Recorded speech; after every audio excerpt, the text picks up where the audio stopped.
সূরা আলে ইমরান। বিসমিল্লাহির রহমানির রহিম। রহমান রহিম আল্লাহ তাআলার নামে। আলিফ লাম মিম। মহান আল্লাহ তাআলা, তিনি ছাড়া অন্য কোনো মাবুদ নেই। তিনি চিরঞ্জীব, তিনি চিরস্থায়ী।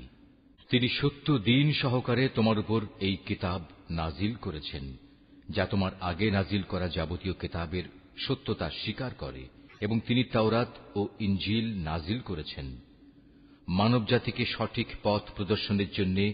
ইতিপূর্বে আল্লাহ তাআলা আরো কিতাব নাজিল করেছেন।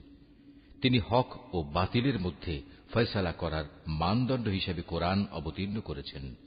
তা সত্ত্বেও যারা আল্লাহ তাআলার নিদর্শন সমূহকে অস্বীকার করবে, তাদের জন্য রয়েছে কঠোর শাস্তি। আল্লাহ তাআলা অসীম ক্ষমতার মালিক, তিনি চরম প্রতিশোধ গ্রহণকারীও বটে।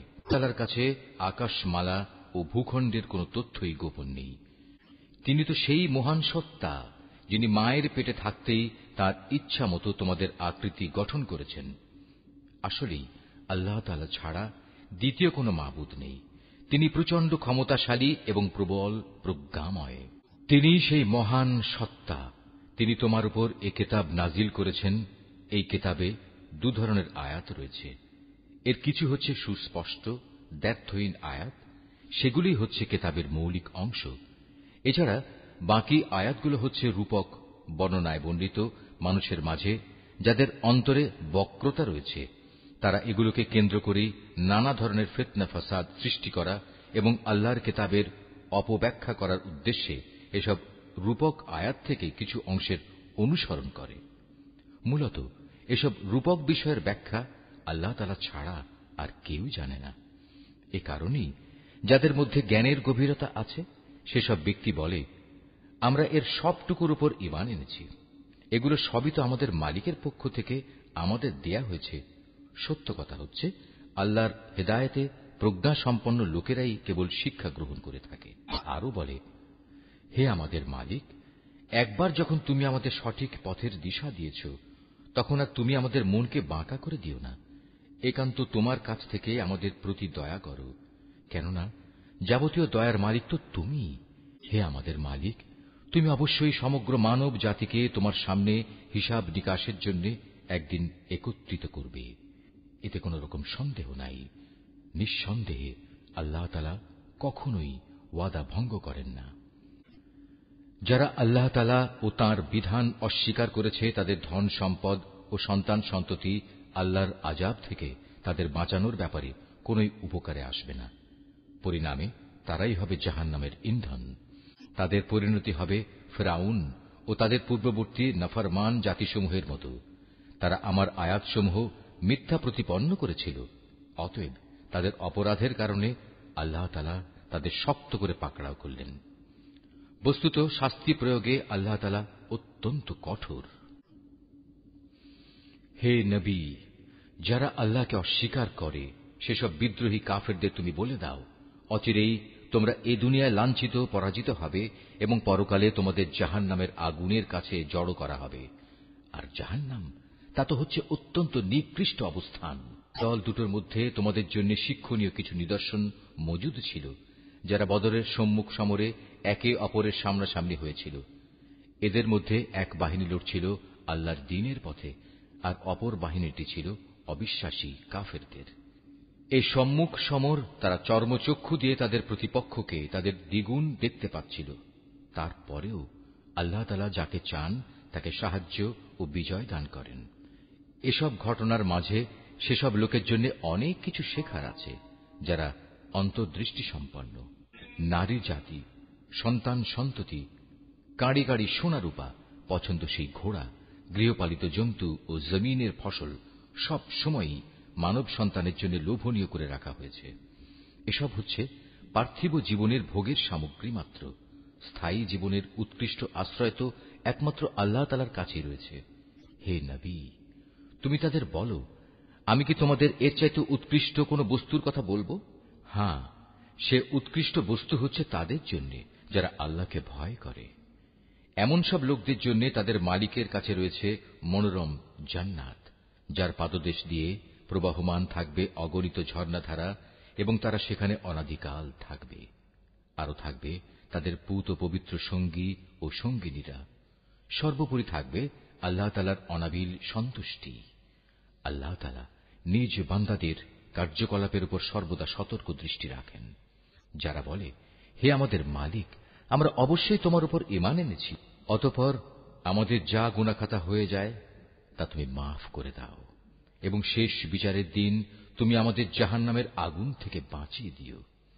এরা হচ্ছে ধৈর্যশীল এবং সত্যাশ্রয়ী। এরাই অনুগত এবং দানশীল। সর্বোপরি এরা হচ্ছে শেষ রাতে কিংবা উষা লগ্নে ক্ষমা প্রার্থনাকারী। আল্লাহ তাআলা স্বয়ং সাক্ষ্য দিচ্ছেন, তিনি ছাড়া অন্য কোন মাবুদ নেই। ফেরেশতারা এবং জ্ঞানবান মানুষেরাও এই একই সাক্ষ্য দিচ্ছে। আল্লাহ তাআলাই একমাত্র ন্যায় ও ইনসাফ কার্যকর করেন। তিনি ছাড়া দ্বিতীয় কোন মাবুদ নাই। তিনি পরাক্রমশালী, তিনি প্রজ্ঞাময়। নিঃসন্দেহে মানুষের জীবন বিধান হিসেবে আল্লাহ তাআলার কাছে ইসলামই একমাত্র গ্রহণযোগ্য ব্যবস্থা। যাদের আল্লাহর পক্ষ থেকে কিতাব দেওয়া হয়েছিল, তারা এই জীবন বিধান থেকে বিচ্যুত হয়ে নিজেরা একে অপরের প্রতি বিদ্বেষ ও হিংসার বশবর্তী হয়ে বিভিন্ন দলে উপদলে বিভক্ত হয়ে মতানৈক্যে লিপ্ত হয়ে পড়েছিল। তাও আবার তাদের কাছে আল্লাহর পক্ষ থেকে সঠিক জ্ঞান আসার পর যে ব্যক্তি আল্লাহর বিধান অস্বীকার করবে, তার জানা উচিত অবশ্যই আল্লাহ তাআলা দ্রুত হিসাব গ্রহণকারী। এসব মানুষ তোমার সাথে এ ব্যাপারে কোনরূপ বিতর্কে লিপ্ত হয়, তাহলে তুমি তাদের বলে দাও, আমি এবং আমার অনুসারীরা সবাই আল্লাহর কাছে আত্মসমর্পণ করে নিয়েছি। অতঃপর যাদের আল্লাহর পক্ষ থেকে কিতাব দেওয়া হয়েছে এবং যারা কোনো কিতাব না পেয়ে মূর্খ থেকে গেছে, তাদের সবাইকে জিজ্ঞাসা করো, তোমরা কি সবাই আল্লাহর কাছে আত্মসমর্পণ করেছ? হ্যাঁ, তারা যদি জীবনের সর্বক্ষেত্রে আল্লাহর আনুগত্য মেনে নেয়, তাহলে তারা তো সঠিক পথ পেয়েই গেল। কিন্তু তারা যদি ঈমান থেকে মুখ ফিরিয়ে নেয়, তাহলে মনে রেখো, তোমার দায়িত্ব হচ্ছে কেবল আমার কথা পৌঁছে দেয়া। আল্লাহ তাআলা বান্দাদের কর্মকাণ্ড পর্যবেক্ষণ করছেন। নিঃসন্দেহে যারা আল্লাহর নাজিল করা নিদর্শন সমূহ অস্বীকার করে, যারা অন্যায়ভাবে নবীদের হত্যা করে এবং মানব জাতিকে যারা ন্যায় ও ইনসাফ মেনে চলার আদেশ দেয়, তাদের হত্যা করে, এদের তুমি এক কঠোর শাস্তির সুসংবাদ দাও। এদের অবস্থা হচ্ছে দুনিয়া আখিরাত উভয় স্থানেই এদের কর্ম ব্যর্থ নিষ্ফল হয়ে গেছে, আর এ কারণেই এদের কোথাও কোনো সাহায্যকারী থাকবে না। হে নবী, তুমি তাদের সম্পর্কে চিন্তা করে দেখেছ কি, যাদের আমার কিতাবের কিছু অংশ দেয়া হয়েছিল, অতঃপর তাদের যখন আল্লাহর কিতাবের সে অংশের দিকে ডাকা হল যা তাদের মধ্যকার অমীমাংসিত বিষয়সমূহের মীমাংসা করে দেবে, তখন তাদের একদল লোক এ হেদায়েত থেকে মুখ ফিরিয়ে নিল। মূলত এরাই হচ্ছে সেসব লোক যারা আল্লাহর ফয়সালা থেকে পরান্মুখ থাকে। এটা এ কারণে যে এ নির্বোধ লোকেরা বলে, দোজখের আগুন আমাদের শরীর কখনো স্পর্শ করবে না, আর যদি একান্ত করেও তা হবে হাতে গোনা কয়েকটি দিনের ব্যাপার মাত্র। মূলত তাদের নিজেদের ধর্ম বিশ্বাসের মাঝে নিজেদের মন গড়া ধারণাই তাদের প্রতারিত করে রেখেছে। অতঃপর সেদিন অবস্থান কেমন হবে, যেদিন আমি সমগ্র মানব সন্তানকে একত্রিত করব, যেদিন সম্পর্কে কোনো দ্বিধা সন্দেহের অবকাশ নেই। সেদিন প্রত্যেক মানব সন্তানকেই তার নিজস্ব অর্জিত বিনিময় পুরোপুরি দিয়ে দেয়া হবে, এবং সেদিন কারো উপর বিন্দুমাত্র জুলুম করা হবে না। হে নবী, তুমি বলো, হে রাজাধিরাজ মহান আল্লাহ, তুমি যাকে ইচ্ছা তাকে সাম্রাজ্য দান করো, আবার যার কাছ থেকে চাও তা কেড়েও নিয়ে যাও।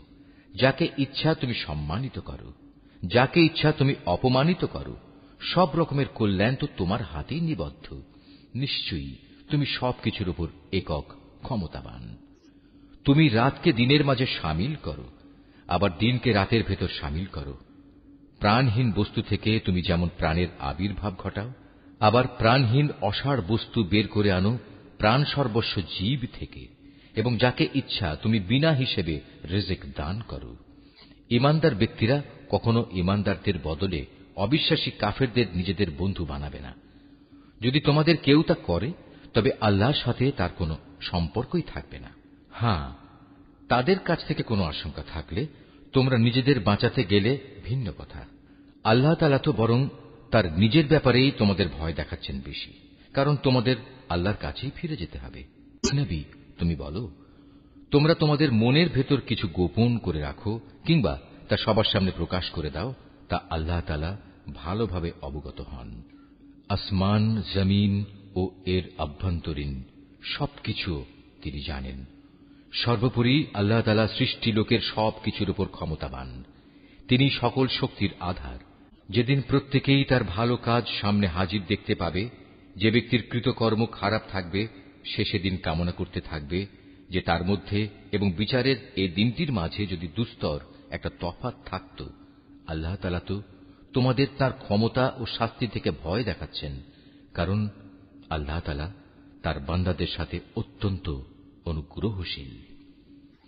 হে নবী, তুমি বলো, তোমরা যদি আল্লাহ তাআলাকে ভালোবাসো তাহলে আমার কথা মেনে চলো, তাহলে আল্লাহ তাআলাও তোমাদের ভালোবাসবেন এবং তিনি তোমাদের গুনাহ খাতা মাফ করে দেবেন। আল্লাহ তাআলা অত্যন্ত ক্ষমাশীল ও দয়াবান। তুমি আরো বলো, তোমরা আল্লাহ তাআলা ও তাঁর রাসূলের কথা মেনে চলো।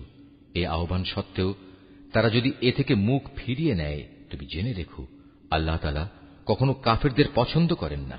সেই আল্লাহ তাআলা আদম, নূহ এবং ইব্রাহিমের বংশধর ও ইমরানের বংশধরদের সৃষ্টিকুলের উপর নেতৃত্ব করার জন্য বাছাই করে নিয়েছেন।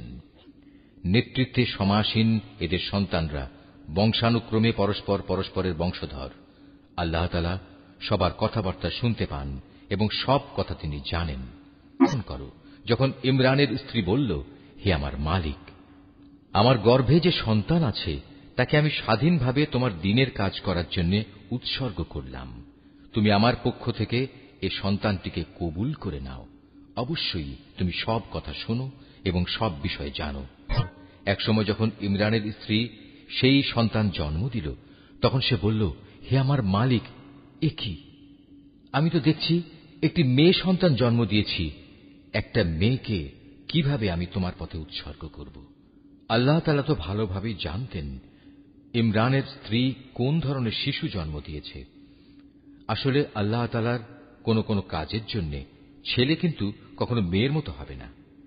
ইমরানের স্ত্রী বলল, আমি এ শিশুর নাম রাখলাম মারিয়াম, এবং আমি এ শিশু ও তার অনাগত সন্তানকে অভিশপ্ত শয়তানের অনিষ্ট থেকে রক্ষার জন্য তোমার কাছে আশ্রয় চাই। আল্লাহ তাআলা ইমরানের স্ত্রীর দোয়া কবুল করলেন এবং এ মেয়েটিকে অত্যন্ত আগ্রহ ভরেই গ্রহণ করে নিলেন এবং ধীরে ধীরে এই মেয়েটিকে তিনি ভালোভাবে গড়ে তুললেন। আর সেজন্যই আল্লাহ তাআলা তাকে জাকারিয়ার তত্ত্বাবধানে রেখে দিলেন। বড় হবার পর যখনই জাকারিয়া তার কাছে তার নিজস্ব ইবাদতের কক্ষে যেত, তখনই দেখতে পেত সেখানে কিছু খাবার মজুদ রয়েছে। খাবার দেখে জাকারিয়া জিজ্ঞেস করত, হে মারিয়াম, এসব খাবার তোমার কাছে কোত্থেকে আসে? মারিয়াম জবাব দিত, এসব আসে আমার মালিক আল্লাহর কাছ থেকে। আর অবশ্যই আল্লাহ তাআলা যাকে চান তাকে বিনা হিসেবে রিজিক দান করেন।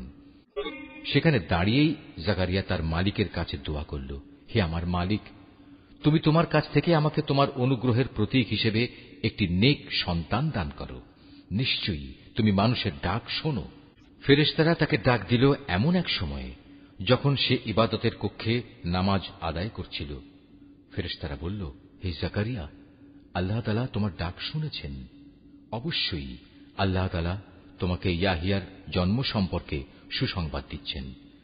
তোমার সে সন্তান আল্লাহর পক্ষ থেকে তার বাণীর সত্যায়ন করবে। সে হবে সমাজের নেতা, সে হবে সচ্চরিত্রবান, সে হবে নবী, সর্বোপরি সে হবে সৎ কর্মশীল ব্যক্তিদের একজন। এই কথা শুনে জাকারিয়া বলল, হে আমার মালিক, আমার ঘরে ছেলে হবে কিভাবে? একে তো আমি নিজে বার্ধক্যে উপনীত হয়ে গেছি, তদুপরি আমার স্ত্রীও বন্ধ্যা, সন্তান ধারণে সম্পূর্ণ অক্ষম। আল্লাহ তাআলা বললেন, হ্যাঁ, এভাবেই হয়। আল্লাহ তাআলা যা চান তাই তিনি করেন। জাকারিয়া নিবেদন করল, হে মালিক, তুমি আমার জন্য এর কিছু পূর্ব লক্ষণ ঠিক করে দাও।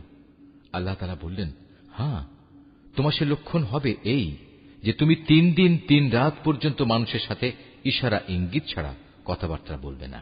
এ অবস্থায় তুমি তোমার মালিককে বেশি বেশি স্মরণ করবে এবং সকাল সন্ধ্যায় তাঁর পবিত্র নামসমূহের তসবিহ পাঠ করতে থাকবে। অতঃপর মরিয়ম বয়প্রাপ্ত হল।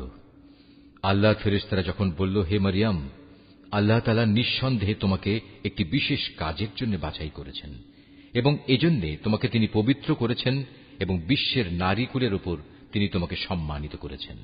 হে মরিয়ম, এর যোগ্য হওয়ার জন্য তুমি সর্বদা তোমার মালিকের অনুগত হও, তাঁর কাছে আনুগত্যের মাথা নত করো, রুকুকারীদের সাথে তুমিও আল্লাহর সামনে রুকু করো। হে নবী, এ সবই ছিল তোমার জন্য অদৃশ্য লোকের সংবাদ। আমি এগুলো তোমাকে ওহীর মাধ্যমে জানিয়েছি, নতুবা তুমি তো সেখানে তাদের পাশে হাজির ছিলে না, বিশেষ করে যখন ইবাদতখানার পুরোহিতরা মরিয়মের পৃষ্ঠপোষক কে হবে এটা নির্বাচনের জন্য ভাগ্যরেখায় কলম নিক্ষেপ করেছিল, আর তুমি তাদের ওখানে উপস্থিত ছিলে না যখন তারা বিতর্ক করছিল। অতঃপর ফেরেশতারা বলল, হে মরিয়ম, অবশ্যই আল্লাহ তাআলা তোমাকে একটি পুত্র সন্তানের জন্ম সংক্রান্ত নিজস্ব এক বাণীর সুসংবাদ দিচ্ছেন। তার নাম হবে মসীহ। সে পরিচিত হবে মরিয়মের পুত্র ঈসা হিসাবে। দুনিয়া আখিরাতের উভয় স্থানেই সে সম্মানিত হবে। সে হবে আল্লাহর সান্নিধ্যপ্রাপ্ত ব্যক্তিদের অন্যতম। সে দোলনায় থাকা অবস্থায় যেমন মানুষের সাথে কথা বলতে পারবে, পরিণত বয়সেও তেমনি ভাবে তাদের সাথে কথা বলবে। বস্তুত সে হবে নেককার মানুষদের একজন। মরিয়ম বলল, হে আমার মালিক, আমার গর্ভে সন্তান আসবে কোত্থেকে? আমাকে তো কখনো কোনো মানব সন্তান স্পর্শ পর্যন্ত করেনি। আল্লাহ তাআলা বললেন, এভাবেই আল্লাহ তাআলা যাকে চান তাকে চিরাচরিত নিয়ম ছাড়াই পয়দা করেন। তিনি যখন কোনো কাজ করার সিদ্ধান্ত নেন তখন শুধু তাকে বলেন, হয়ে যাও, অতঃপর সাথে সাথে তা সংঘটিত হয়ে যায়। ফেরেশতারা মরিয়মকে বলল, তোমার সন্তানকে আল্লাহ তাআলা তাঁর কিতাব ও প্রজ্ঞার বিষয়গুলো শেখাবেন, সাথে সাথে তিনি তাকে তাওরাত এবং ইনজিলও শিক্ষা দেবেন।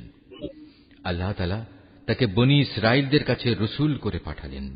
অতঃপর সে আল্লাহর রসুল হয়ে তাদের কাছে এসে বলল, আমি নিঃসন্দেহে তোমাদের মালিকের কাছ থেকে নবুয়তের কিছু নিদর্শন নিয়ে এসেছি।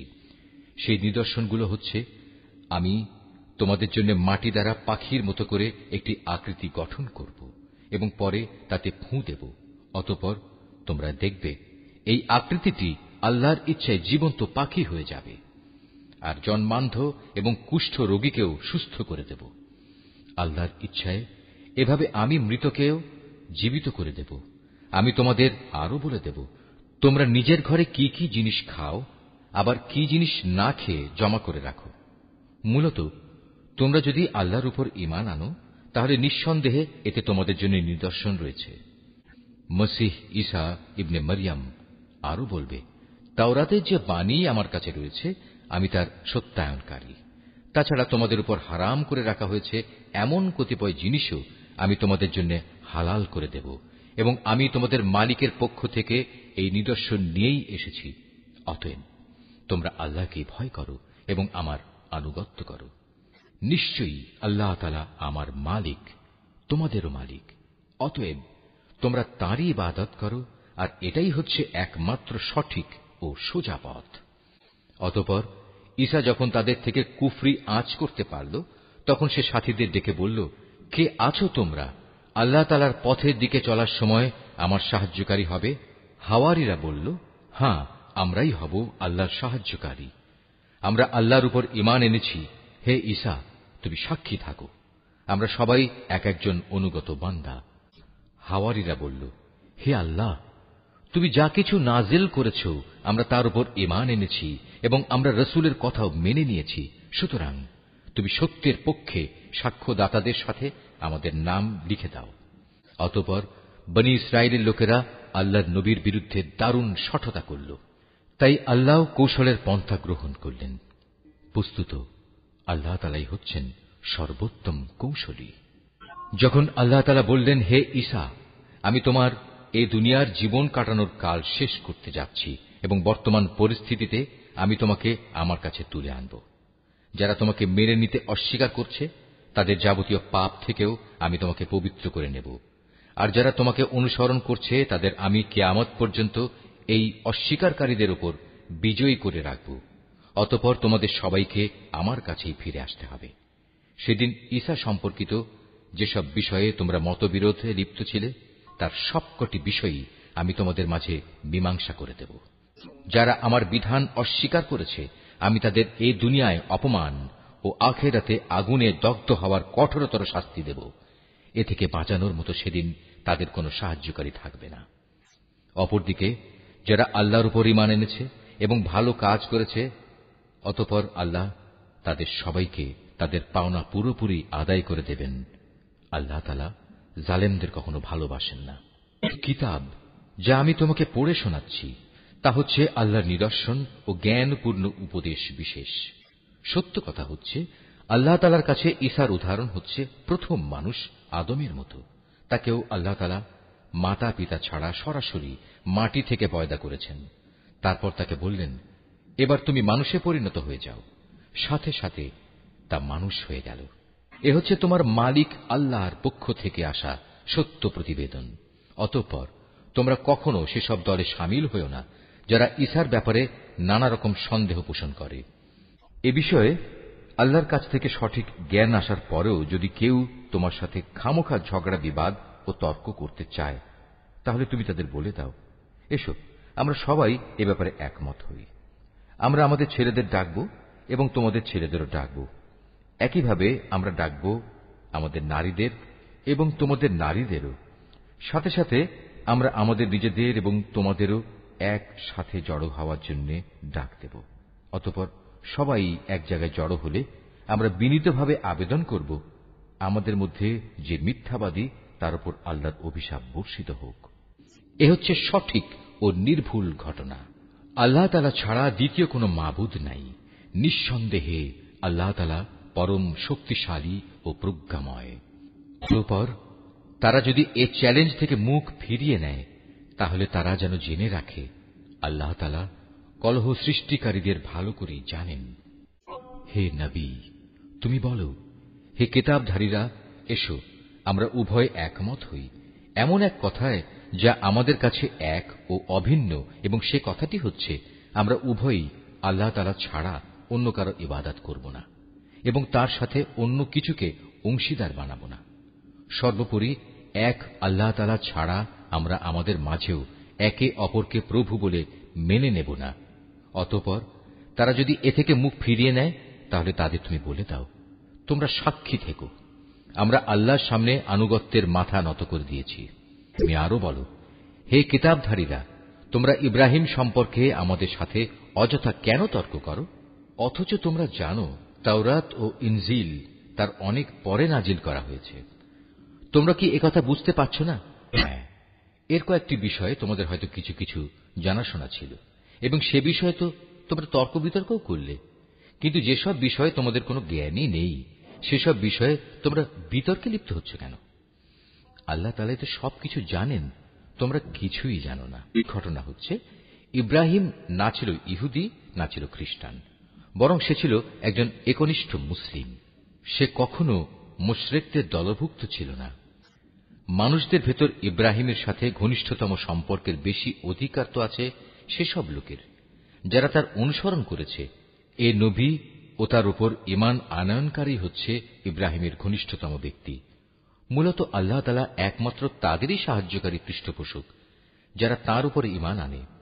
এ কিতাবধারীদের একটি দল বিভ্রান্তি সৃষ্টি করে তোমাদের কোনো না কোনোভাবে পথভ্রষ্ট করে দিতে চায়, যদিও তাদের এ বোধটুকু নেই যে তাদের এসব কর্মপন্থা তাদের নিজেদের ছাড়া অন্য কোনো ব্যক্তিকেই পথভ্রষ্ট করতে পারবে না। এই কিতাবধারীরা, তোমরা জেনে বুঝে কেন আল্লাহর আয়াত ও তাঁর বিধান অস্বীকার করছ, অথচ এই ঘটনাসমূহের সত্যতার সাক্ষ্য তো তোমরা নিজেরাই বহন করছ। হে কিতাবধারীরা, কেন তোমরা হককে বাতিলের সাথে মিশিয়ে দিচ্ছ? এতে করে তোমরা তো সত্যকেই গোপন করে দিচ্ছ, অথচ এটা যে সত্যের একান্ত পরিপন্থী তা তোমরা ভালো করেই জানো। আহলে কিতাবদের মধ্যে থেকে একদল নির্বোধ তাদের নিজেদের লোকদের বলে, মুসলমানদের উপর যা কিছু অবতীর্ণ হয়েছে তোমরা সকালবেলায় তার উপর ঈমান আনো এবং বিকেলবেলায় গিয়ে তা অস্বীকার করো। এর ফলে তারা সম্ভবত ঈমান থেকে ফিরে আসবে। যারা তোমাদের জীবন বিধানের অনুসরণ করে এমন সব লোকজন ছাড়া অন্য কারো কথাই তোমরা মেনে নিও না। হে নবী, তুমি বলে দাও, একমাত্র হেদায়েত হচ্ছে আল্লাহর হেদায়েত। তোমরা একথা মনে করো না যে তোমাদের যে ধরনের ব্যবস্থা দেওয়া হয়েছে তেমন ধরনের কিছু অন্য কাউকেও দেওয়া হবে এবং সে সূত্র ধরে অন্য লোকেরা তোমাদের মালিকের দরবারে তোমাদের বিরুদ্ধে কোন রকম যুক্তিতর্ক খাড়া করবে। হে নবী, তুমি তাদের বলে দাও, হেদায়েতের এ অনুগ্রহ তো আল্লাহর হাতেই। তিনি যাকে ইচ্ছা তাকেই তা দান করেন। আল্লাহ তাআলা বিশাল প্রজ্ঞা সম্পন্ন। দয়া দিয়ে তিনি যাকে ইচ্ছা তাকে হিদায়াতের জন্য খাস করে নেন। বস্তুত আল্লাহ তাআলা হচ্ছেন অসীম দয়া ও অনুগ্রহের মালিক। কিতাবদের মধ্যে এমন লোকও আছে, তুমি যদি তাদের কাছে ধন সম্পদের এক স্তূপ আমানত রাখো, তারা চাওয়া মাত্রই তা তোমাকে ফেরত দেবে। আবার এদের মধ্যে এমন কিছু লোকও আছে যাদের কাছে যদি একটি দিনারও তুমি রাখো, তারা তা তোমাকে ফিরিয়ে দেবে না। হ্যাঁ, যদি এজন্যে তোমরা তাদের উপর চেপে বসতে পারো তাহলে সেটা ভিন্ন। এটা এই কারণে যে এরা বলে, এই অইহুদি অশিক্ষিত লোকদের ব্যাপারে আমাদের উপর কোনো বাধ্যবাধকতা নেই। এভাবেই এরা বুঝে শুনে আল্লাহর উপর মিথ্যা কথা বলে। অবশ্য যে ব্যক্তি আল্লাহর সাথে সম্পাদিত প্রতিশ্রুতি রক্ষা করে চলে, অতঃপর সে ব্যাপারে সাবধানতা অবলম্বন করে, তাদের জন্য সুখবর হচ্ছে আল্লাহ তাআলা সাবধানী লোকদের খুব ভালোবাসেন। যারা নিজেদের আল্লাহর সাথে সম্পাদিত প্রতিশ্রুতি ও শপথসমূহ সামান্য বৈষয়িক মূল্যে বিক্রি করে দেয়, পরকালে তাদের জন্য আল্লাহর পুরস্কারের কোনো অংশই থাকবে না। সেদিন এদের সাথে আল্লাহ তাআলা কোনো কথাবার্তা বলবেন না। এমনকি সেদিন আল্লাহ তাআলা তাদের দিকে তাকিয়েও দেখবেন না এবং আল্লাহ তাআলা তাদের পাক পবিত্রও করবেন না। সত্যি এদের জন্য রয়েছে কঠোর পীড়াদায়ক আযাব। এদের মধ্যে এমন কিছু লোকও আছে যারা কিতাবের কোনো অংশ যখন পড়ে তখন নিজেদের জিহ্বাকে এমনভাবে এদিক সেদিক করে নেয় যাতে তোমরা মনে করতে পারো যে সে সত্যিই বুঝি তা কিতাবের কোনো অংশ, কিন্তু তা কিতাবের কোনো অংশই নয়। তারা আরো বলে, এটা আল্লাহর কাছ থেকেই এসেছে, কিন্তু আসলে তা আল্লাহর কাছ থেকে আসা কিছু নয়। এরা জেনে শুনে আল্লাহর উপর মিথ্যা কথা বলে চলেছে। কোন মানব সন্তানের পক্ষেই এটা সম্ভব নয় যে আল্লাহ তাআলা তাকে তার কিতাব, প্রজ্ঞা ও নবুয়ত দান করবেন। অতঃপর সে লোকদের ডেকে বলবে, তোমরা আল্লাহকে ছেড়ে এখন সবাই আমার বান্দা হয়ে যাও। বরং সে তো নবুয়ত প্রাপ্তির পর একথাই বলবে, তোমরা সবাই তোমাদের মালিকের বান্দা হয়ে যাও। এটা এই কারণে যে তোমরাই মানুষদের এই কিতাব শেখাচ্ছিলে এবং তোমরা নিজেরাও তাই অধ্যয়ন করছিলে। আল্লাহর ফেরেশতা ও তার নবীদের প্রতিপালক রূপে স্বীকার করে নিতে এ ব্যক্তি তোমাদের কখনো আদেশ দেবে না। একবার আল্লাহর অনুগত মুসলমান হবার পর সে কিভাবে তোমাদের পুনরায় কুফরির আদেশ দিতে পারে? আল্লাহ তাআলা যখন তার নবীদের কাছ থেকে প্রতিশ্রুতি নিয়েছিলেন তখন তিনি বলেছিলেন, এ হচ্ছে কিতাব ও তার ব্যবহারিক জ্ঞান কৌশল যা আমি তোমাদের দান করলাম। অতঃপর তোমাদের কাছে যখন আমার কোন রসূল আসবে যে তোমাদের কাছে রক্ষিত আগের কিতাবের সত্যায়ন করবে, তখন তোমরা অবশ্যই তার আনিত বিধানের উপর ঈমান আনবে এবং তাকে সাহায্য করবে। আল্লাহ তাআলা জিজ্ঞাসা করলেন, তোমরা কি এ কথার উপর আমার অঙ্গীকার গ্রহণ করেছ? তারা বলল, হ্যাঁ, আমরা মেনে চলার অঙ্গীকার করছি। আল্লাহ তাআলা বললেন, তাহলে তোমরা সাক্ষী থেকো এবং আমিও তোমাদের সাথে এ অঙ্গীকারে সাক্ষী হয়ে রইলাম। অতঃপর যারা তা ভঙ্গ করে এ থেকে মুখ ফিরিয়ে নেবে তারা অবশ্যই বিদ্রোহী বলে পরিগণিত হবে। তারা কি আল্লাহর দেয়া জীবন ব্যবস্থার বদলে অন্য কোন বিধানের সন্ধান করছে? অথচ আসমান জমিনে যা কিছু আছে, ইচ্ছায় হোক কিংবা অনিচ্ছায় হোক, আল্লাহ তাআলার বিধানের সামনে আত্মসমর্পণ করে আছে এবং প্রত্যেককে তো তাঁর কাছেই ফিরে যেতে হবে। হে নবী, তুমি বলো, আমরা আল্লাহর উপর ঈমান এনেছি আমাদের উপর যা নাজিল করা হয়েছে তার উপর।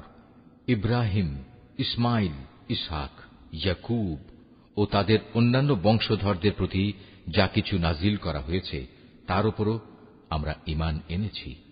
আমরা আরো ঈমান এনেছি মুসা, ঈসা এবং অন্য নবীদের তাদের মালিকের পক্ষ থেকে যা কিছু দেওয়া হয়েছে তার উপরও। আল্লাহর এ নবীদের কারো মাঝেই আমরা কোন ধরনের তারতম্য করি না। মূলত আমরা সবাই হচ্ছি আল্লাহর কাছে আত্মসমর্পণকারী মুসলমান। কেউ ইসলাম ছাড়া নিজের জন্য অন্য কোন জীবন বিধান অনুসন্ধান করে, তবে তার কাছ থেকে সে উদ্ভাবিত ব্যবস্থা কখনো গ্রহণ করা হবে না। পরকালে সে চরম ব্যর্থ হবে। বলো, যারা ঈমানের আলো পাওয়ার পর কুফরি করেছে, আল্লাহ তাআলা তাদের কিভাবে আবার আলোর পথ প্রদর্শন করবেন? অথচ এর আগে এরাই সাক্ষ্য দিয়েছিল যে আল্লাহর রসুল সত্য এবং এ রসুলের মাধ্যমেই এদের কাছে উজ্জ্বল নিদর্শন সমূহ এসেছিল। আসলে আল্লাহ তাআলা কখনো সীমা লঙ্ঘনকারী ব্যক্তিদের সঠিক পথ প্রদর্শন করেন না।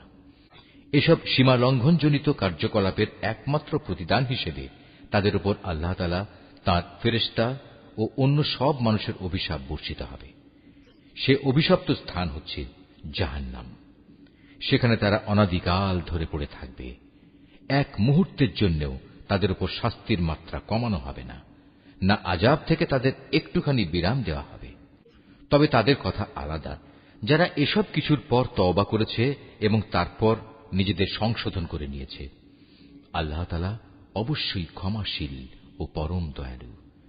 কিন্তু যারা একবার ঈমান আনার পর কুফরির পথ অবলম্বন করেছে, অতঃপর তারা এই বেঈমানি কার্যকলাপ দিন দিন বাড়াতেই থেকেছে, আল্লাহর দরবারে তাদের তওবা কখনো কবুল হবে না, কারণ এ ধরনের লোকেরাই হচ্ছে পথভ্রষ্ট।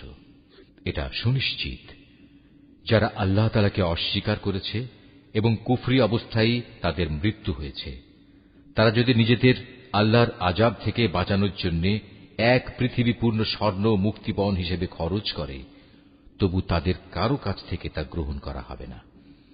বস্তুত এরাই হচ্ছে সেসব হতভাগ্য ব্যক্তি যাদের জন্য রয়েছে মর্মন্তুদ আযাব, আর সেদিন তাদের কোনো সাহায্যকারীও থাকবে না।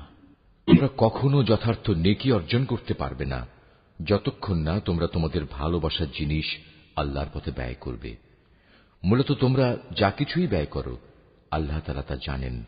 আজ তোমাদের জন্য যেসব খাবার হালাল করা হয়েছে, তা একসময় বনী ইসরাইলদের জন্য হালাল ছিল, অবশ্য এমন দু একটা জিনিস বাদে যা তাওরাত নাজিল হওয়ার আগেই ইসরাইল তার নিজের উপর হারাম করে রেখেছিল। তুমি বলো, সন্দেহ থাকলে যাও, তোমরা গিয়ে তাওরাত নিয়ে এসো এবং তা পড়ে শোনাও, যদি তোমরা তোমাদের দাবির ব্যাপারে সত্যবাদী হও। যারা এর পরেও আল্লাহর উপর মিথ্যা আরোপ করে, নিঃসন্দেহে তারা বড় জালেম। তুমি বলো, আল্লাহ তাআলা সত্য কথা বলেছেন, অতএব তোমরা সবাই নিষ্ঠার সাথে ইব্রাহিমের মতাদর্শ অনুসরণ করো।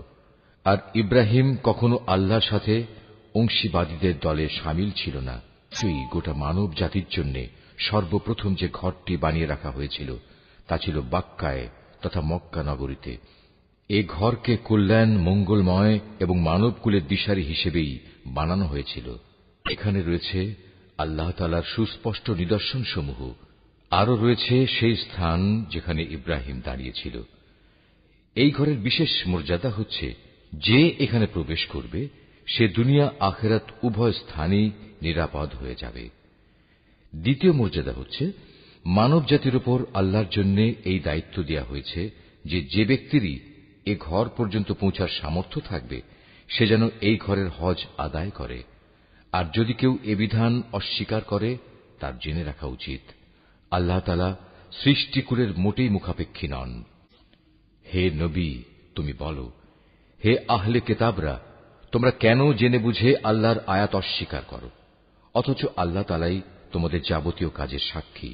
তুমি আরো বলো, হে আহলে কিতাবরা, তোমরা কেন তাদের আল্লাহর পথ থেকে ফেরাতে চেষ্টা করছো যারা ঈমান এনেছে, এবং এভাবেই তোমরা আল্লাহর পথকে বাঁকা করতে চাও, অথচ এই লোকদের সত্যপন্থী হবার ব্যাপারে তোমরাই তো সাক্ষী। আল্লাহ তাআলা তোমাদের এই সব বিদ্রোহমূলক আচরণ সম্পর্কে মোটেই উদাসীন নন। এ মানুষ, তোমরা যারা ঈমান এনেছ, যাদের কিতাব দেয়া হয়েছে, তোমরা যদি তাদের কোনো একটি দলের কথা মেনে চলো, তাহলে মনে রেখো এরা ঈমান আনার পরেও ধীরে ধীরে তোমাদের কাফের বানিয়ে দেবে। আর তোমরা কিভাবে কুফরি করবে যখন তোমাদের সামনে বারবার আল্লাহর আয়াতসমূহ তেলাওয়াত করা হচ্ছে? তাছাড়া এই আয়াতের বাহক স্বয়ং আল্লাহর রসুল যখন তোমাদের মাঝে মজুদ রয়েছে। যে ব্যক্তি আল্লাহ ও তাঁর বিধানকে শক্ত করে আঁকড়ে ধরবে, সে অবশ্যই সোজা পথে পরিচালিত হবে। হে মানুষ, তোমরা যারা ঈমান এনেছ, আল্লাহকে ভয় করো, ঠিক যতটুকু ভয় তাকে করা উচিত। আল্লাহর কাছে সম্পূর্ণ আত্মসমর্পণকারী না হয়ে তোমরা কখনো মৃত্যুবরণ করো না। তোমরা সবাই মিলে আল্লাহর রশিকে শক্ত করে আঁকড়ে ধরো এবং কখনো পরস্পর বিচ্ছিন্ন হও না। তোমরা তোমাদের উপর আল্লাহর সেই নিয়ামতের কথা স্মরণ করো যখন তোমরা একে অপরের দুশমন ছিলে। অতঃপর আল্লাহ তাআলা তাঁর দ্বীনের বন্ধন দিয়ে তোমাদের একের জন্য অপরের মনে ভালোবাসার সঞ্চার করে দিলেন। অতঃপর যুগ যুগান্তরের শত্রুতা ভুলে তোমরা আল্লাহর অনুগ্রহে একে অপরের ভাই হয়ে গেলে, অথচ তোমরা ছিলে হানাহানির অগ্নিকুণ্ডের প্রান্ত সীমায়। অতঃপর সেখান থেকে আল্লাহ তাআলা তার রহমত দিয়ে তোমাদের উদ্ধার করলেন। আল্লাহ তাআলা এভাবেই তার নিদর্শনসমূহ তোমাদের কাছে স্পষ্ট করে বর্ণনা করেন, যাতে করে তোমরা সঠিক পথের সন্ধান পেতে পারো। তোমাদের মধ্য থেকে এমন একটি দল থাকা উচিত যারা মানুষকে কল্যাণের দিকে ডাকবে, সত্য ও ন্যায়ের আদেশ দেবে, আর অসত্য ও অন্যায় কাজ থেকে তাদের বিরত রাখবে। অতঃপর যারা এই দলে শামিল হবে, সত্যিকার অর্থে তারাই সাফল্যমণ্ডিত হবে। তোমরা কখনো তাদের মতো হয়ো না যাদের কাছে আল্লাহর পক্ষ থেকে সুস্পষ্ট নিদর্শন আসার পরেও তারা বিভিন্ন দলে উপদলে বিভক্ত হয়ে পড়েছে এবং নিজেদের মধ্যে নানা ধরনের মতানৈক্য সৃষ্টি করেছে। তাদের জন্য কঠোর শাস্তি রয়েছে।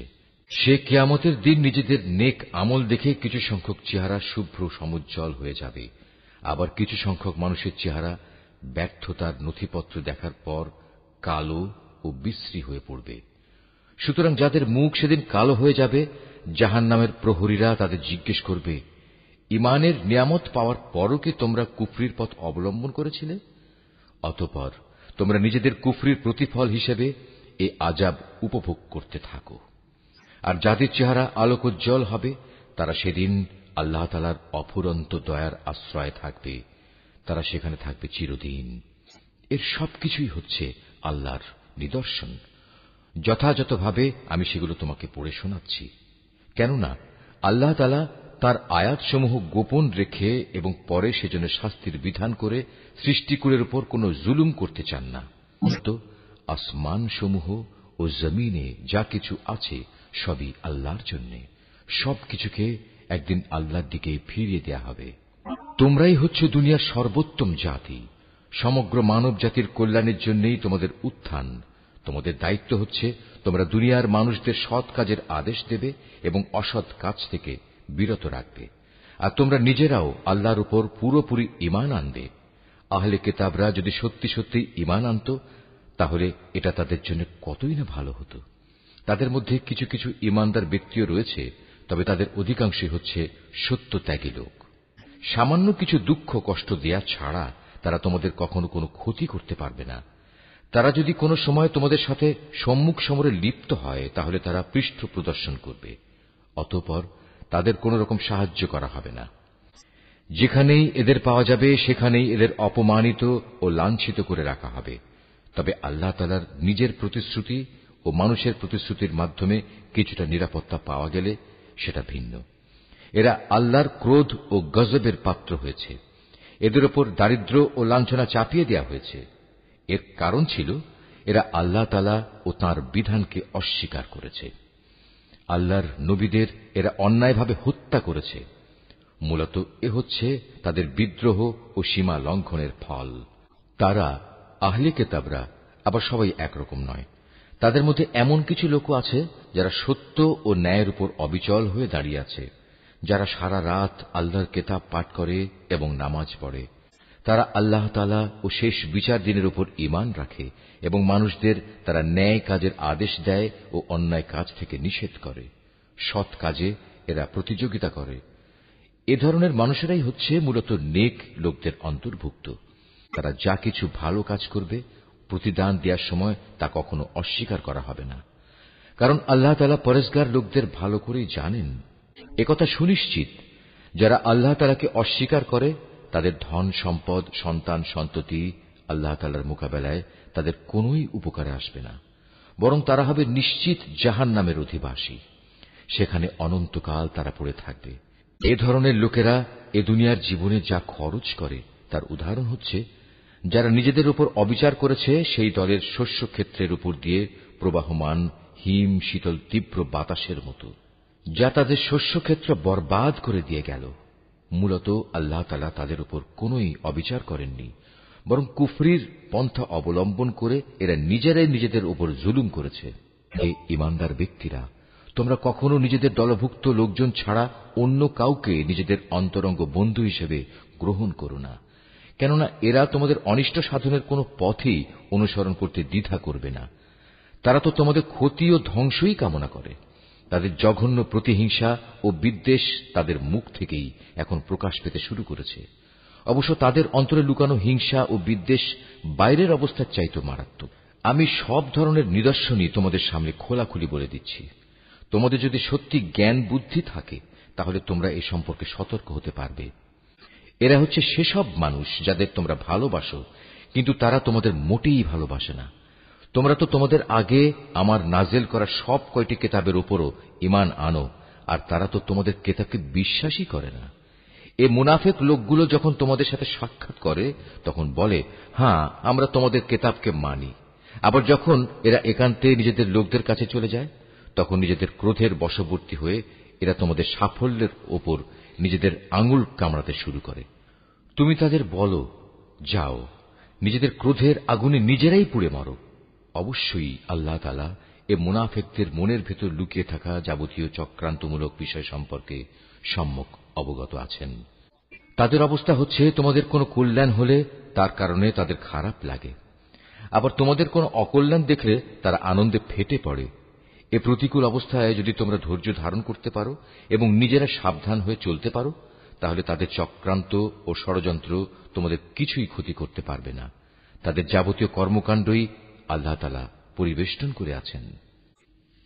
হে নবী, স্মরণ করো যখন তুমি খুব ভোরবেলায় তোমার আপনজনের কাছ থেকে বিদায় নিয়ে মোমেনদের যুদ্ধের ঘাঁটিসমূহে মোতায়েন করছিলে।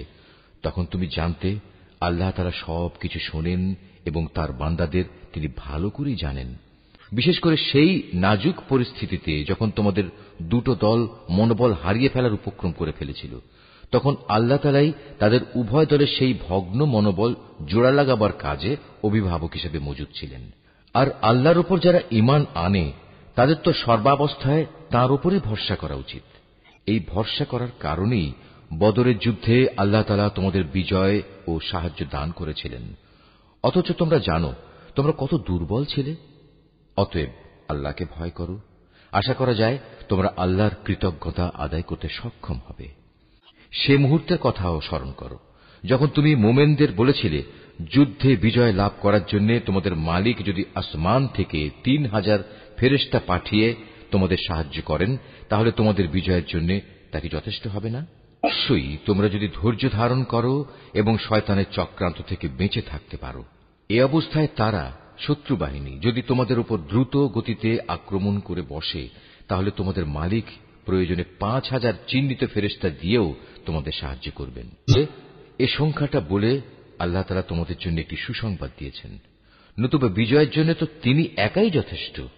আল্লাহ তাআলা চেয়েছেন যেন এর ফলে তোমাদের মন কিছুটা প্রশান্ত ও আশ্বস্ত হতে পারে। আর সাহায্য ও বিজয় তা তো পরাক্রান্ত প্রজ্ঞাময় আল্লাহ তাআলার পক্ষ থেকেই আসে। তিনিই সর্বজ্ঞ। আল্লাহ তাআলা এর দ্বারা কাফেরদের এক দলকে নিশ্চিহ্ন করে দিতে চান, অথবা তাদের একাংশকে তিনি এর মাধ্যমে লাঞ্ছিত করে দিতে চান, যেন তারা ব্যর্থ হয়ে যুদ্ধের ময়দান থেকে ফিরে যায়। হে নবী, এ ব্যাপারে তোমার কিছুই করার নাই। আল্লাহ তাআলা চাইলে তাদের উপর দয়া পরবশ হবেন কিংবা চাইলে তাদের কঠোর শাস্তি দেবেন, কেননা এরা ছিল স্পষ্টত জালেম। আসমানসমূহ ও জমিনে যা কিছু আছে তার সব হচ্ছে আল্লাহ তাআলার। তিনি যাকে ইচ্ছা ক্ষমা করে দেবেন, যাকে ইচ্ছা শাস্তি দেবেন।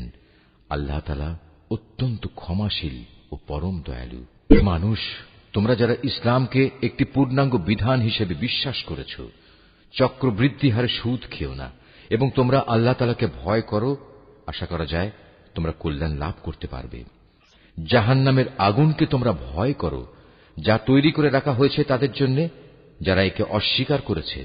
তোমরা আল্লাহ তাআলা ও তাঁর রাসূলের কথা মেনে চলো। আশা করা যায় তোমাদের উপর দয়া করা হবে। তোমরা তোমাদের মালিকের পক্ষ থেকে ক্ষমা পাওয়ার কাজে প্রতিযোগিতা করো, আর সেই জান্নাতের জন্যও প্রতিযোগিতা করো যার প্রশস্ততা আকাশ ও পৃথিবী সমান। আর এই বিশাল জান্নাত প্রস্তুত করে রাখা হয়েছে সেসব ভাগ্যবান লোকদের জন্য যারা আল্লাহকে ভয় করে। সচ্ছল হোক কিংবা অসচ্ছল, সর্বাবস্থায় যারা আল্লাহর পথে নিজেদের ধন সম্পদ ব্যয় করে, যারা নিজেদের ক্রোধ সংবরণ করে এবং মানুষের অপরাধসমূহ যারা ক্ষমা করে দেয়। আসলে ভালো মানুষদের আল্লাহ তাআলা হামেশাই ভালোবাসেন। ভালো মানুষ হচ্ছে তারা যারা কখনো কোনো অশ্লীল কাজ করে ফেললে কিংবা এর দ্বারা নিজেদের উপর নিজেরা জুলুম করে বসলে সাথে সাথেই আল্লাহকে স্মরণ করে এবং গুনাহের জন্য আল্লাহর ক্ষমা প্রার্থনা করে। কেননা আল্লাহ তাআলা ছাড়া আর কে আছে যে তাদের গুনাহ মাফ করে দিতে পারে? তদুপরি এরা জেনে বুঝে নিজেদের গুনার উপর অটল হয়েও বসে থাকে না। এই সে বৈশিষ্ট্যমণ্ডিত মানুষগুলো, মালিকের পক্ষ থেকে তাদের প্রতিদান হবে আল্লাহ তাআলা তাদের ক্ষমা করে দেবেন, আর তাদের এমন এক জান্নাত দেবেন যার তলদেশ দিয়ে ঝর্ণাধারা বইতে থাকবে। এ জান্নাতে নেককার লোকেরা অনন্তকাল ধরে অবস্থান করবে। সৎ কর্মশীল ব্যক্তিদের জন্য আল্লাহর পক্ষ থেকে কত সুন্দর প্রতিদানের ব্যবস্থা রাখা হয়েছে। তোমাদের আগেও বহু জাতির বহু উদাহরণ ছিল যা এখন অতীত হয়ে গেছে। সুতরাং এদের পরিণতি দেখার জন্য তোমরা পৃথিবীতে ঘুরে বেড়াও এবং দেখো আল্লাহ তাআলা ও তাঁর বিধান মিথ্যা প্রতিপন্নকারীদের পরিণতি কি হয়েছিল। বস্তুত এটি হচ্ছে মানব জাতির জন্য একটি সুস্পষ্ট ব্যাখ্যা, এবং আল্লাহ তাআলাকে যারা ভয় করে এটি তাদের জন্য একটি সুস্পষ্ট পথ নির্দেশ ও সদুপদেশ বই কিছুই নয়। তোমরা হতোদ্যম হও না, চিন্তিত হও না। তোমরা যদি সত্যিকার অর্থে ঈমানদার হও তাহলে তোমরাই বিজয়ী হবে। তোমাদের উপর যদি কোনো সাময়িক আঘাত আসে এতে মনক্ষুণ্ণ হবার কি আছে? এ ধরনের আঘাত তো তাদের উপরও এসেছে। আর এভাবেই আমি মানুষের মাঝে তাদের উত্থান পতনের দিনগুলো পালাক্রমে অদল বদল করাতে থাকি, যাতে করে আল্লাহ তাআলা এ কথাটা জেনে নিতে পারেন যে কে সত্যিকার অর্থে আল্লাহর উপর ঈমান রাখে, এবং এর মাধ্যমে তোমাদের মাঝখান থেকে কিছু শহীদও আল্লাহ তাআলা তুলে নিতে চান। মূলত আল্লাহ তাআলা কখনো জালেমদের পছন্দ করেন না। এর মাধ্যমে তিনি মূলত ঈমানদার বান্দাদের পরিশুদ্ধ করে কাফেরদের নাস্তা নাবুদ করে দিতে চান। তোমরা কি মনে করো তোমরা এমনি এমনি বেহেশতে প্রবেশ করে যাবে? অথচ আল্লাহ তাআলা পরীক্ষার মাধ্যমে একথা জেনে নেবেন না যে কে তাঁর পথে জিহাদ করতে প্রস্তুত হয়েছে এবং কে এ বিপদে কঠোর ধৈর্য ধারণ করতে পেরেছে? তোমরা মৃত্যুর মুখোমুখি হওয়ার আগে থেকেই তা কামনা করছিলে, আর এখন তো দেখতে পাচ্ছ তোমরা নিজেদের চর্ম চোখে। মুহাম্মদ একজন রসূল ছাড়া অতিরিক্ত কিছুই নয়। তার আগেও বহু রসূল গত হয়ে গেছে, তারা সবাই মৃত্যু মুখে পতিত হয়েছে। তাই সে যদি আজ মরে যায় অথবা তাকে যদি কেউ মেরে ফেলে, তাহলে তোমরা কি তার আনিত হেদায়েত থেকে মুখ ফিরিয়ে নেবে? আর যে ব্যক্তি এ থেকে মুখ ফিরিয়ে নেয় সে কখনো আল্লাহর দ্বীনের কোন রকম ক্ষতি সাধন করতে পারবে না। আল্লাহ তাআলা অচিরেই কৃতজ্ঞ বান্দাদের প্রতিফল দান করবেন। আমি আল্লাহর সিদ্ধান্ত ও অনুমতি ছাড়া মরবে না। আল্লাহ তাআলার কাছে প্রত্যেকটি প্রাণীরই মৃত্যুর দিনক্ষণ সুনির্দিষ্ট হয়ে আছে। এর পরেও যে ব্যক্তি পার্থিব পুরস্কারের প্রত্যাশা করে, আমি তাকে এ দুনিয়াতেই তার কিছু অংশ দান করব। আর যে ব্যক্তি আখিরাতের পুরস্কারের ইচ্ছা পোষণ করবে, আমি তাকে সে চিরন্তন পাওনা থেকেই এর প্রতিফলন দান করব, এবং অচিরেই আমি আমার প্রতি কৃতজ্ঞদের যথার্থ প্রতিফল দান করব। আল্লাহর আরো অনেক নবী এখানে এসেছিল, যুদ্ধ করেছে আল্লাহর পথে। তার সাথে আরো যুদ্ধ করেছে অনেক সাধক ও জ্ঞানবান ব্যক্তি। আল্লাহর পথে তাদের ওপর যত বিপদ মুসিবতি এসেছে তাতে কোনোদিনই তারা হতাশ হয়ে পড়েনি, তারা দুর্বলও হয়নি, বাতিলের সামনে তারা মাথাও নত করেনি। এ ধরনের ধৈর্যশীল ব্যক্তিদেরই আল্লাহ তাআলা ভালোবাসেন। তাদের মুখে এছাড়া অন্য কথা ছিল না যে তারা বলেছিল, হে আমাদের মালিক, তুমি আমাদের যাবতীয় গুনাহখাতা মাফ করে দাও, আমাদের কাজকর্মের সব বাড়াবাড়ি তুমি ক্ষমা করে দাও, এবং বাতিলের মোকাবেলায় তুমি আমাদের কদম মজবুত রাখো। হক ও বাতিলের সম্মুখ সমরে কাফেরদের উপর তুমি আমাদের বিজয় দাও। অতঃপর আল্লাহ তাআলা এই নেক বান্দাদের দুনিয়ার জীবনেই ভালো প্রতিফল দিয়েছেন, এবং পরকালীন জীবনেও তিনি তাদের জন্য উত্তম পুরস্কার দিয়েছেন। আল্লাহ তাআলা নেককার বান্দাদের ভালোবাসেন। হে মানুষ, তোমরা যারা আল্লাহর উপর ঈমান এনেছ, তোমরা যদি কথায় কথায় এই কাফেরদের অনুসরণ করতে শুরু করো, তাহলে এরা তোমাদের ঈমান পূর্ববর্তী জাহেলিয়াতের অবস্থায় ফিরিয়ে নিয়ে যাবে। ফলে তোমরা নিদারুণভাবে ক্ষতিগ্রস্ত হয়ে পড়বে। আল্লাহ তাআলাই হচ্ছেন তোমাদের একমাত্র রক্ষক ও অভিভাবক, এবং তিনিই হচ্ছেন তোমাদের উত্তম সাহায্যকারী।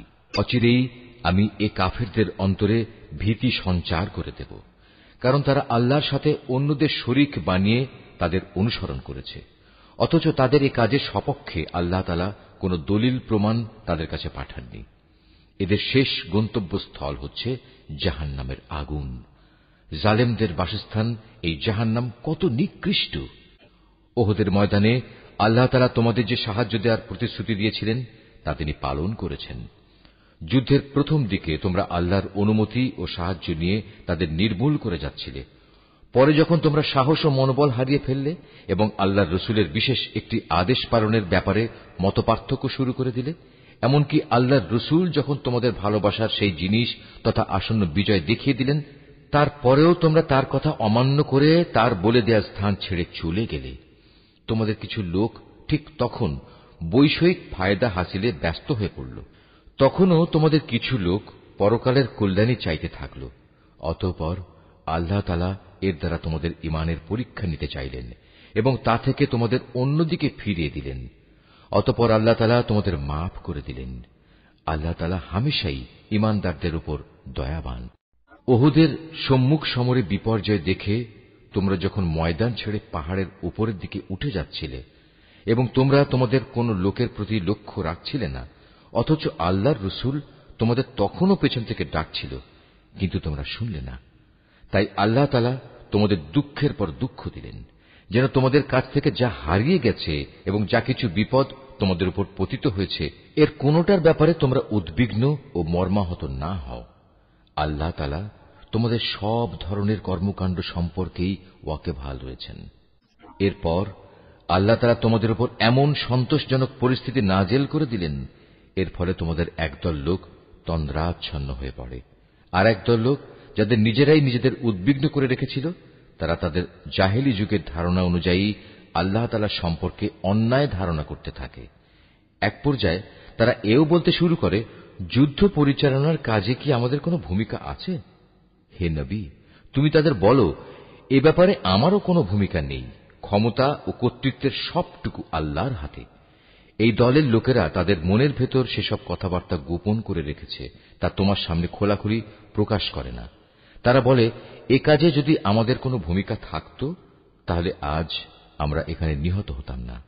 তুমি তাদের বলে দাও, যদি আজ তোমরা সবাই ঘরের ভেতরেও থাকতে, তবু নিহত হওয়া যাদের অবধারিত ছিল, তারা তাদের মরণের বিছানার দিকে বের হয়ে আসত।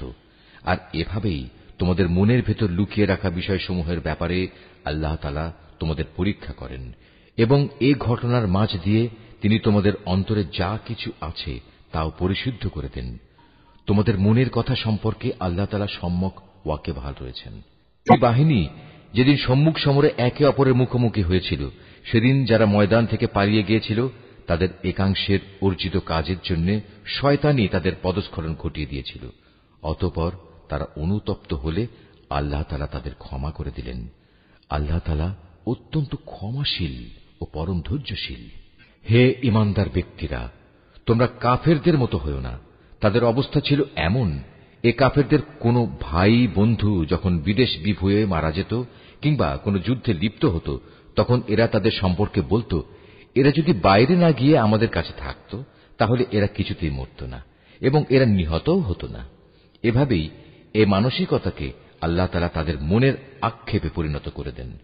আসলে আল্লাহই মানুষের জীবন দেন, আল্লাহই মানুষের মৃত্যু ঘটান, এবং তোমরা এ দুনিয়ায় যা করে যাচ্ছ, আল্লাহ তাআলা তার সব কিছুই দেখেন। তোমরা যদি আল্লাহর পথে নিহত হও অথবা সে পথে থেকেই তোমরা মৃত্যুবরণ করো, তাহলে আল্লাহর পক্ষ থেকে যে রহমত ও ক্ষমা লাভ করবে তা হবে কাফেরদের সঞ্চিত অর্থ সামগ্রীর চাইতে অনেক বেশি উত্তম। আল্লাহর পথে যদি তোমরা জীবন বিলিয়ে দাও অথবা তাঁরই পথে তোমাদের মৃত্যু হয়, তাহলেই তোমাদের কি করার থাকবে? কারণ তোমাদের তো একদিন আল্লাহ তাআলার সমীপে এমনি একত্রিত করা হবে। এটা আল্লাহর এক অসীম দয়া যে তুমি এদের সাথে ছিলে কোমল প্রকৃতির মানুষ। এর বিপরীত যদি তুমি নিষ্ঠুর ও পাষাণ হৃদয়ের মানুষ হতে, তাহলে এসব লোক তোমার আশপাশ থেকে সরে যেত। অতএব তুমি এদের অপরাধসমূহ মাফ করে দাও। এদের জন্য আল্লাহর কাছে ক্ষমা প্রার্থনা করো এবং কাজ কর্মের ব্যাপারে এদের সাথে পরামর্শ করো। অতঃপর সে পরামর্শের ভিত্তিতে সংকল্প একবার যখন নিয়ে নেবে, তখন তার সফলতার জন্য আল্লাহর উপর ভরসা করো। আল্লাহ তাআলা তার উপর নির্ভরশীল মানুষদের ভালোবাসেন। যদি আল্লাহ তাআলা তোমাদের সাহায্য করেন, তাহলে কোনো শক্তি তোমাদের পরাজিত করতে পারবে না। আর তিনি যদি তোমাদের পরিত্যাগ করেন, তাহলে এখানে এমন কোন শক্তি আছে যে অতঃপর তোমাদের কোন রকম সাহায্য করতে পারে? কাজেই আল্লাহর উপর যারা ঈমান আনে, তাদের আল্লাহর উপরই ভরসা করা উচিত। নবীর পক্ষে কোন বস্তুর খেয়ানত করা সম্ভবই নয়।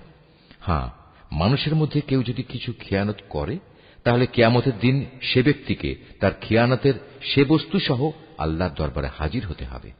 অতঃপর প্রত্যেককেই তার অর্জিত ভালো মন্দের পাওনা সঠিকভাবে আদায় করে দেয়া হবে। সেদিন তাদের কারো ওপর অবিচার করা হবে না। যে ব্যক্তি আল্লাহর সন্তুষ্টির পথ অনুসরণ করে, তার সাথে কিভাবে সে ব্যক্তির তুলনা করা যায়? যে আল্লাহর বিরোধী পথে চলে শুধু তার ক্রোধই অর্জন করেছে, তার এমন ব্যক্তির জন্য জাহান্নামের আগুন হবে একমাত্র বাসস্থান, আর তা হবে সত্যিই একটি নিকৃষ্ট আশ্রয়স্থল। এরা নিজ নিজ আমল অনুযায়ী আল্লাহর কাছে বিভিন্ন স্তরে বিভক্ত হবে। আল্লাহ তাআলা এদের সব ধরনের কার্যকলাপের উপর সজাগ দৃষ্টি রাখেন। আল্লাহ তাআলা অবশ্যই তাঁর ঈমানদার বান্দাদের উপর এই অনুগ্রহ করেছেন যে তিনি তাদের মাঝ থেকে একজন ব্যক্তিকে রসুল করে পাঠিয়েছেন, যে তাদের কাছে আল্লাহর কিতাবের আয়াতসমূহ পড়ে শোনায় এবং সে অনুযায়ী সে তাদের জীবনকে পরিশুদ্ধ করে। সর্বোপরি সে নবী তাদের আল্লাহর কিতাব ও তাঁর গ্রন্থলব্ধ জ্ঞান বিজ্ঞান শিক্ষা দেয়। অথচ এরা সবাই ইতিপূর্বে স্পষ্ট ভ্রান্তিতে নিমজ্জিত ছিল। যখনই তোমাদের উপর ওহদ যুদ্ধের বিপদ নেমে এলো, তখনই তোমরা বলতে শুরু করলে, পরাজয়ের এ বিপদ কিভাবে এলো, কার দোষে এলো? অথচ বদরের যুদ্ধে এর চাইতে দ্বিগুণ পরাজয়ের বিপদ তো তোমরাই তাদের ঘটিয়েছিলে। হে নবী, তুমি বলো, এটা এসেছে তোমাদের নিজেদের কারণেই। আল্লাহ তাআলা সর্ববিষয়ের উপর অসীম ক্ষমতায় ক্ষমতাবান। ওদের ময়দানে দুদলের সম্মুখ লড়াইয়ের দিনে যে সাময়িক বিপর্যয় তোমাদের উপর এসেছিল, তা এসেছে আল্লাহর ইচ্ছায়। এই বিপর্যয় দিয়ে আল্লাহ তাআলা একথাটা জেনে নিতে চান, কারা তাঁর উপর সঠিক অর্থে ঈমান এনেছে। এর মাধ্যমে তাদের পরিচয়ও তিনি জেনে নেবেন। এই চরম মুহূর্তে মুনাফিকি করেছে। এ মুনাফিকদের যখন বলা হয়েছিল যে সবাই একসাথে আল্লাহর পথে লড়াই করো, অথবা কমপক্ষে নিজেদের শহরের প্রতিরক্ষাটুকু তোমরা করো, তখনও তারা বলল, যদি আমরা জানতাম আজ সত্যি সত্যি যুদ্ধ হবে, তাহলে অবশ্যই আমরা তোমাদের অনুসরণ করতাম। এ সময় তারা ঈমানের চাইতে কুফরিরই বেশি কাছাকাছি অবস্থান করছিল। এরা মুখে এমন সব কথা বলে যা তাদের অন্তরে নেই, আর এরা যা কিছু গোপন করে আল্লাহ তাআলা তা সম্যক অবগত আছেন। সেসব মুনাফিক যারা যুদ্ধে শরিক না হয়ে ঘরে বসে থাকল এবং ভাইদের সম্পর্কে বলল, তারা যদি তাদের মতো ঘরে বসে থাকত এবং তাদের কথা শুনত, তাহলে তারা আজ এভাবে মারা পড়ত না। হে নবী, তুমি এ মুনাফিকদের বলো, যদি তোমরা সত্যবাদী হও, তাহলে তোমাদের থেকে মৃত্যু সরিয়ে দাও। যারা আল্লাহর পথে নিহত হয়েছে, তাদের তোমরা কোনো অবস্থাতেই মৃত বলো না। তারা তো জীবিত, তাদের মালিকের পক্ষ থেকে জীবিত লোকদের মতোই তাদের রিজিক দেয়া হচ্ছে। আল্লাহ তাআলা নিজ অনুগ্রহ দিয়ে তাদের যা কিছু দান করেছেন, তাতেই তারা পরিতৃপ্ত। এবং যারা এখনো তাদের পেছনে রয়ে গেছে, যারা এখনো তাদের সাথে মিলিত হতে পারেনি, তাদের ব্যাপারেও এরা খুশি, কেননা এমন ধরনের লোকদের জন্য এখানে কোনো ভয় নেই এবং তারা সেদিন উৎকণ্ঠিতও হবে না। এ ভাগ্যবান মানুষরা আল্লাহর পক্ষ থেকে অফুরন্ত নিয়ামত ও অনুগ্রহে উৎফুল্ল আনন্দিত হয়, কারণ আল্লাহ তাআলা ঈমানদার বান্দাদের পাওনা কখনো বিনষ্ট করেন না। এত বড় আঘাত আসার পরেও যারা আবার আল্লাহ তাআলা ও তার রসুলের ডাকে সাড়া দিয়েছে এবং তাদের মধ্যে আরো যারা নেক কাজ করেছে, সর্বোপরি সর্বদা যারা আল্লাহকে ভয় করে চলেছে, এদের সবার জন্য রয়েছে মহাপুরস্কার।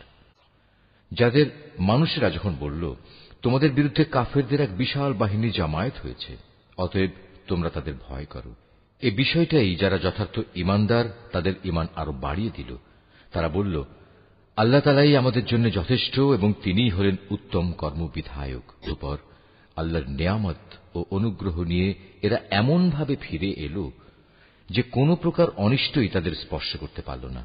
এরা আল্লাহর সন্তুষ্টির পথই অনুসরণ করল। বস্তুত আল্লাহ তাআলা মহা অনুগ্রহশীল। এই হচ্ছে তোমাদের প্ররোচনা দানকারী শয়তান। তারা শত্রুপক্ষের অতিরঞ্জিত শক্তির কথা বলে তাদের আপনজনদের ভয় দেখাচ্ছিল।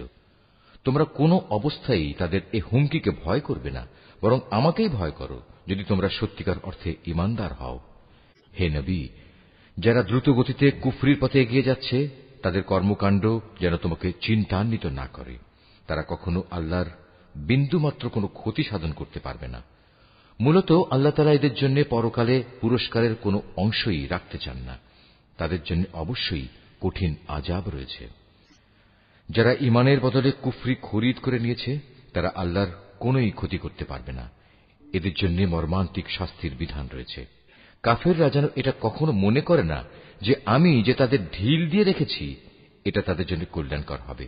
আসলে আমি তো তাদের অবকাশ দিচ্ছি যেন তারা তাদের গুনাহের বোঝা আরো বাড়িয়ে নিতে পারে। আর তোমাদের মধ্যে তাদের জন্য প্রস্তুত রয়েছে লাঞ্ছনাদায়ক আযাব। আল্লাহ তাআলা কখনো তার ঈমানদার বান্দাদের তোমরা বর্তমানে যে ভালো মন্দে মিশানো অবস্থার উপর আছো এর উপর ছেড়ে দিতে চান না, যতক্ষণ না তিনি সৎ লোকদের অসৎ লোকদের থেকে আলাদা করে দেবেন। একইভাবে এটা আল্লাহ তাআলার কাজ নয় যে তিনি তোমাদের অদৃশ্য জগতের খোঁজ খবরের উপর কিছু অবহিত করবেন। তবে আল্লাহ তাআলা তার রসুলদের মাঝ থেকে যাকে চান তাকে বিশেষ কোনো কাজের জন্য বাছাই করে নেন। অতঃপর তোমরা আল্লাহ তাআলা ও তার রসুলদের উপর বিশ্বাস স্থাপন করো।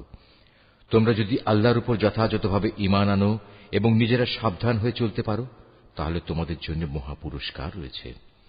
আল্লাহ তাআলা নিজের অনুগ্রহ দিয়ে তাদের যে প্রাচুর্য দিয়েছেন, যারা তা আল্লাহর পথে ব্যয় করতে কার্পণ্য করে তারা যেন কখনো এটা মনে না করে এটা তাদের জন্য কোনো কল্যাণকর কিছু হবে না। আসলে এই কৃপণতা তাদের জন্য খুবই অকল্যাণকর। কার্পণ্য করে তারা যা জমা করেছে অচিরেই কিয়ামতের দিন তা দিয়ে তাদের গলায় বেড়ি পরিয়ে দেয়া হবে।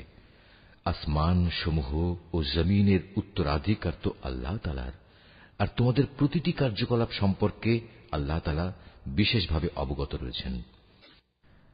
আল্লাহ তাআলা সেই ইহুদি লোকদের কথা ভালো করেই শুনেছেন যখন তারা বিদ্রূপ করে বলেছিল, হ্যাঁ আল্লাহ তাআলা অবশ্যই গরীব আর আমরা হচ্ছি ধনী। তারা যা কিছু বলে তা আমি তাদের হিসেবের খাতায় লিখে রাখব। আমি আরো লিখে রাখব অন্যায়ভাবে তাদের নবীদের হত্যা করার বিষয়টিও। সেদিন আমি তাদের বলবো, এবার এই জাহান্নামের স্বাদ উপভোগ করো। এ আযাব হচ্ছে তোমাদের নিজেদেরই হাতের কামাই যা তোমরা আগেই এখানে পাঠিয়েছ। আল্লাহ তাআলা কখনো তার নিজ বান্দাদের প্রতি অবিচারক নন। যারা বলে স্বয়ং আল্লাহ তাআলাই তো আমাদের আদেশ দিয়েছেন যেন আমরা কোন রসুলের উপর ঈমান না আনি যতক্ষণ না সে আমাদের জন্য এমন একটা কোরবানি এনে হাজির করবে যা গায়েব থেকে এক আগুন এসে খেয়ে ফেলবে। হে মুহাম্মদ, তুমি তাদের বলো, হ্যাঁ আমার আগেও তোমাদের কাছে বহু নবী রসুল এসেছে, তারা সবাই উজ্জ্বল নিদর্শন নিয়েই এসেছিল। তোমরা আজ যে কথা বলছো তা সহই তো তারা এসেছিল। তা সত্ত্বেও তোমরা তাদের হত্যা করলে কেন? আজ যদি তোমরা এতই সত্যবাদী হও তাহলে কেন এসব আচরণ করলে? হে মুহাম্মদ, এরা যদি তোমাকে অস্বীকার করে তাহলে এ নিয়ে তুমি উদ্বিগ্ন হও না, কারণ তোমার আগেও এমন বহু নবী রসুল নবুয়তের সুস্পষ্ট দলিল প্রমাণ ও আল্লাহর কাছ থেকে নাজিল করা হেদায়েতের দীপ্তিমান গ্রন্থমালা নিয়ে এসেছিল। তাদেরও এমনি ভাবেই অস্বীকার করা হয়েছিল। প্রত্যেক প্রাণীকেই মরণের স্বাদ ভোগ করতে হবে। অতঃপর তোমাদের জীবনভর কামাইয়ের প্রতিফল কিয়ামতের দিন আদায় করে দেয়া হবে। যাকে জাহান্নামের আগুন থেকে বাঁচিয়ে দেয়া হবে এবং জান্নাতে প্রবেশ করানো হবে সেই হবে সফল ব্যক্তি। মনে রেখো, এই যে পার্থিব জীবন তা বাহ্যিক ছলনার মাল সামানা ছাড়া আর কিছুই নয়। ঈমানদার ব্যক্তিরা নিশ্চয়ই জানমালের ক্ষতি সাধনের মাধ্যমে তোমাদের পরীক্ষা নেওয়া হবে। এ পরীক্ষা দিতে গিয়ে তোমরা অবশ্যই তোমাদের পূর্ববর্তী সম্প্রদায় যাদের কাছে আল্লাহর কিতাব নাজিল হয়েছিল এবং যারা আল্লাহর সাথে অন্যদের শরীক করেছে তাদের উভয়ের কাছ থেকে অনেক কষ্টদায়ক কথাবার্তা শুনবে। এ অবস্থায় তোমরা যদি কঠোর ধৈর্য ধারণ করো এবং আল্লাহকে ভয় করে চলো, তাহলে তা হবে অত্যন্ত বড় ধরনের এক সাহসিকতার ব্যাপার। গ্রহণ করো, যখন আল্লাহ তাআলা এই কিতাবধারী ব্যক্তিদের কাছ থেকে প্রতিশ্রুতি গ্রহণ করেছিলেন, তিনি তাদের বলেছিলেন, তোমরা একে মানুষদের কাছে বর্ণনা করবে এবং একে তোমরা গোপন করবে না। কিন্তু তারা এ প্রতিশ্রুতি নিজেদের পেছনে ফেলে রাখল এবং অত্যন্ত অল্প মূল্যে তা বিক্রি করে দিল।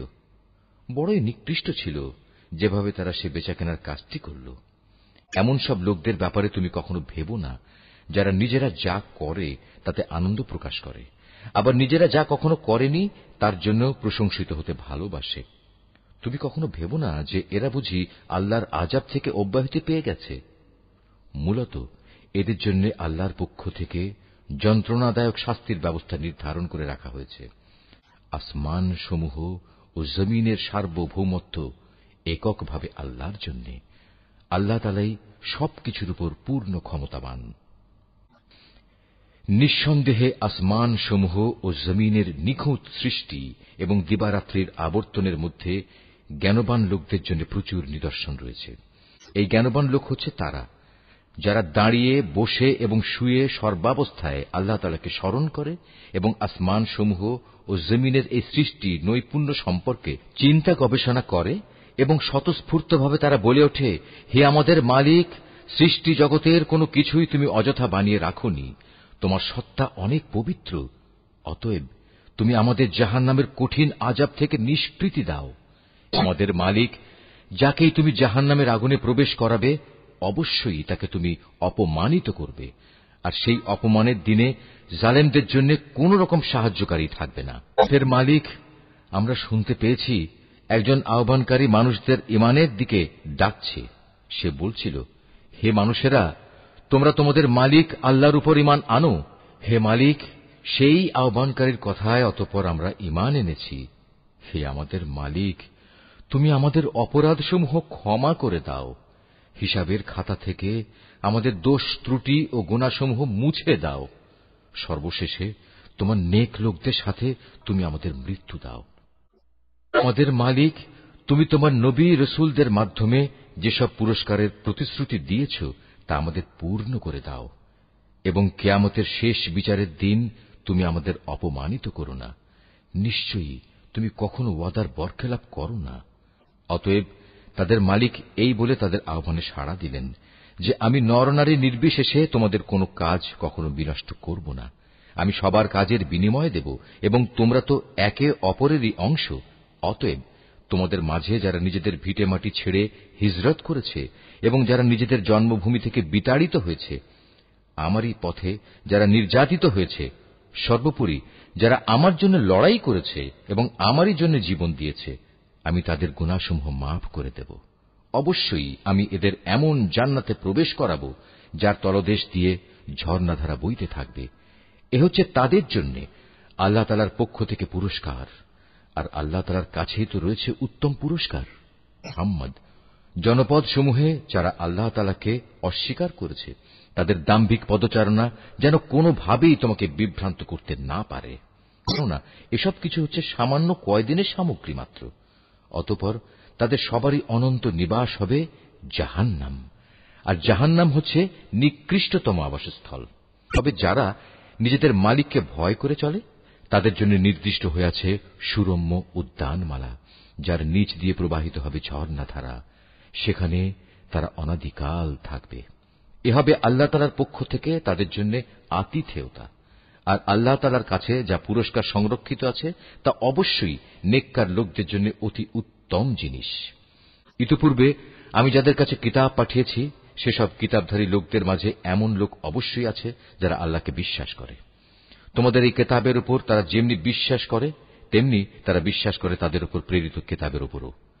এরা আল্লাহর জন্য ভীত সন্ত্রস্ত ও বিনয়ী বান্দা। এরা আল্লাহর আয়াতকে স্বার্থের বিনিময়ে সামান্য মূল্যে বিক্রি করে না। এরাই হচ্ছে সেসব ব্যক্তি যাদের জন্য তাদের মালিকের কাছ থেকে অগাধ পুরস্কার রয়েছে। নিঃসন্দেহে আল্লাহ তাআলা হচ্ছেন দ্রুত হিসাব সম্পন্নকারী।